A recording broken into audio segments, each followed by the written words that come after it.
Perkenalkan, nama saya Aditya Kurniawan, NIM 18010101003, Prodi Sistem Informasi. Saya akan mempresentasikan tentang jurnal perancangan tata kelola teknologi informasi menggunakan framework COBIT pada PT Biro Klasifikasi Indonesia Surakarta.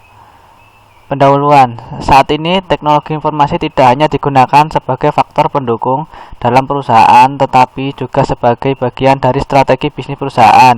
Agar teknologi informasi dapat digunakan secara optimal, diperlukan suatu tata kelola yang biasa disebut tata kelola teknologi informasi. Tata kelola teknologi informasi adalah bagian dari tata kelola perusahaan yang menitik beratkan pada sistem dan teknologi informasi serta manajemen kinerja dan resikonya.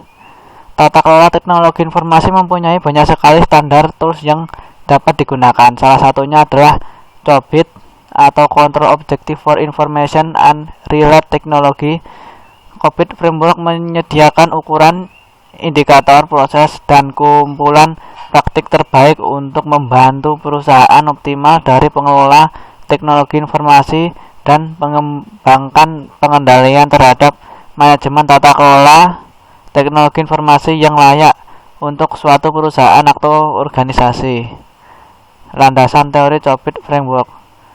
Profil COBIT.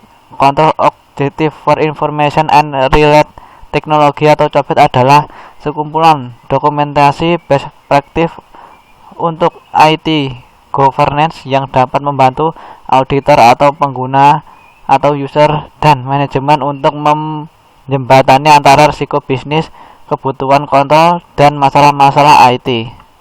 Metode dan alur pembahasan. Pada bagian ini akan dijelaskan mengenai metodologi yang digunakan oleh penulis dalam melakukan penelitian ini. Metodologi merupakan cara dan urutan pengerjaan yang nantinya akan digunakan dalam penelitian ini. Selain itu, metodologi juga menentukan output yang diharapkan dari setiap masukan yang ada. Tujuan dari metodologi penelitian ini agar proses yang ada menjadi lebih teratur dan sistematis. Selain itu, juga diharapkan akan mudah memantau perkembangan dan tingkat keberhasilan dari tesis yang dibuat. Mengetahui gambar umum PT Biro Klasifikasi Indonesia Cabang Surakarta tentang latar belakang dan profil perusahaan tersebut dan bagaimana proses bisnis yang berjalan selama ini di PT Biro Klasifikasi Indonesia Cabang Surakarta. Mengumpulkan data terkait dengan penelitian perancangan tata kelola IT melalui proses wawancara, observasi, dan penyebaran kuesioner kepada responden dan yang terkait dan relevan dengan penelitian ini. Melakukan identifikasi masalah terkait dengan penelitian di PT Biro Klasifikasi Indonesia Cabang Surakarta. Mempermasalahkan suatu variabel dan hubungan antara variabel dan fenomena yang ada di perusahaan tersebut, dan menentukan masalah apa yang akan dibahas dalam penelitian di PT Biro Klasifikasi Indonesia Cabang Surakarta. Ini adalah tahapan analisis. Setelah data yang dikumpulkan, maka kemudian data tersebut akan dianalisis dengan tahapan seperti pada gambar 1 berikut ini. Ini adalah contoh gambar tersebut. Kemudian hasil dan pembahasan. Business Goal tabel 1. Ini adalah contoh hasil dan pembahasan tabel 1.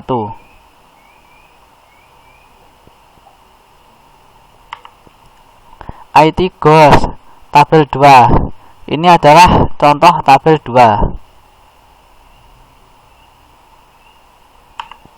IT goals yang teridentifikasi yaitu tabel 3. Ini adalah contohnya.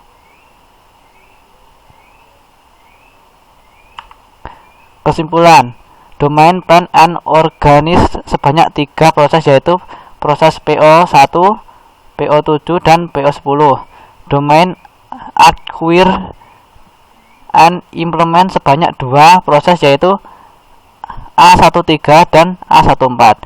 Domain delivery and support sebanyak 4 proses, yaitu DS5, DS6, DS7, dan DS11. Domain monitoring and evaluate sebanyak 1 proses, yaitu ME1. Sekian presentasi dari saya, terima kasih.